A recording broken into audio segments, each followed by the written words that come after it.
Hi guys, this is your map activity that you'll be doing. It's the Hanseatic League. What the Hanseatic League, if you could look at some of those flags, you know most of those flags are from Northern Europe.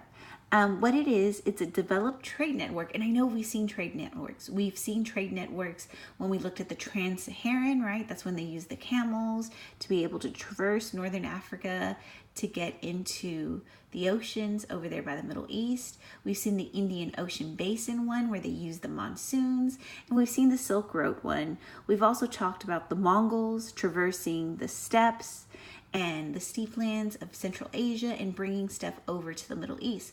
But what I'm looking at here is this new area that we have not talked about of the North Sea to the Baltic Sea. And we're seeing that it's uniting all these trading communities and these regional states together into a league of formal trade. So on your map, you're going to do a couple of things, and you may need to pause me as y'all do this map. You're going to have to label a couple of places. One is the North Sea. One is the Baltic Sea. After that, you need to label a couple of places. London. Do y'all see London right there?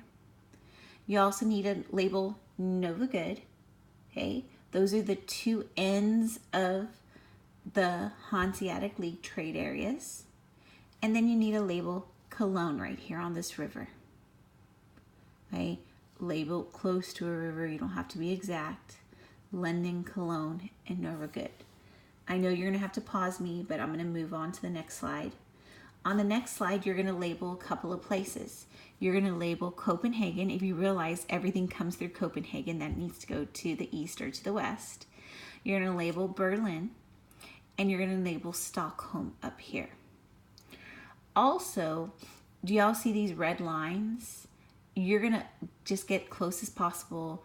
Label this trade. Again, this is a new area. We haven't seen this before. We've been concentrating on the Mediterranean, North Africa, Middle East, Central Asia, China, and the Indian Ocean Basin.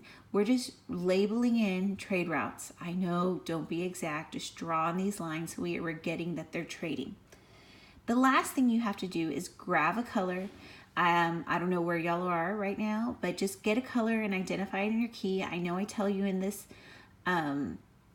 directions to shade it in brown, but depending on where you are, grab a color, identify it in your key, and label all this brown area. All this brown area is really where the Hanseatic League is. So I know you're gonna have to pause me, and then come back.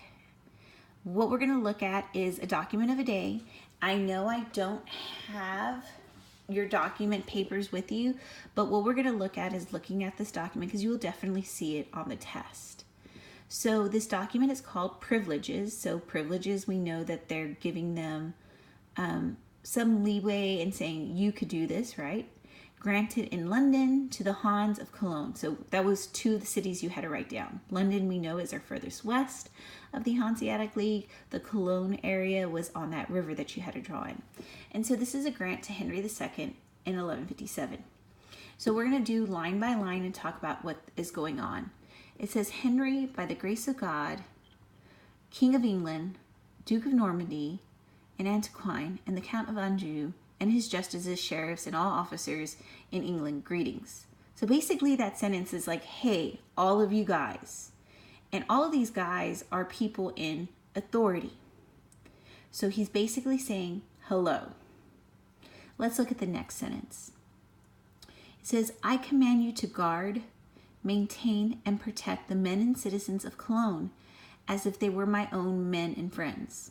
So if I look at this part before I keep on with my sentence, he's asking them, please protect my men that are from Cologne, right? And just not protect them that as if they were close to the king. And you are to protect all of their wares and merchandises. If you don't know where wares are, it's basically what they travel with that they're trying to sell, and their merchandise and possessions, so that you injure neither of them. So please protect them and their stuff.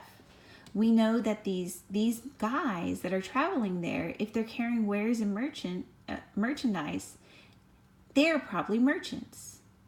So he's asking them, please take care of them. And I want you to think, is there a big threat in the ocean right now? You're probably thinking, oh, yes, there's people like the Vikings. So he's asking them, like, these men are going to land in London. They're going to try to sell stuff. Please protect them. Okay. Also, he's saying, please do not injure them, nor their houses in London, nor their merchandise, nor impede on their business. So please watch them. Please protect them. Please don't prevent them from trading, nor permit any of this to be done. So basically he's asking them, he says, hi, my men are going to your area. My men are merchants. Please watch over them and protect their merchandise and themselves as they are in London. Please do not stop them from their business. Let's look at this last sentence.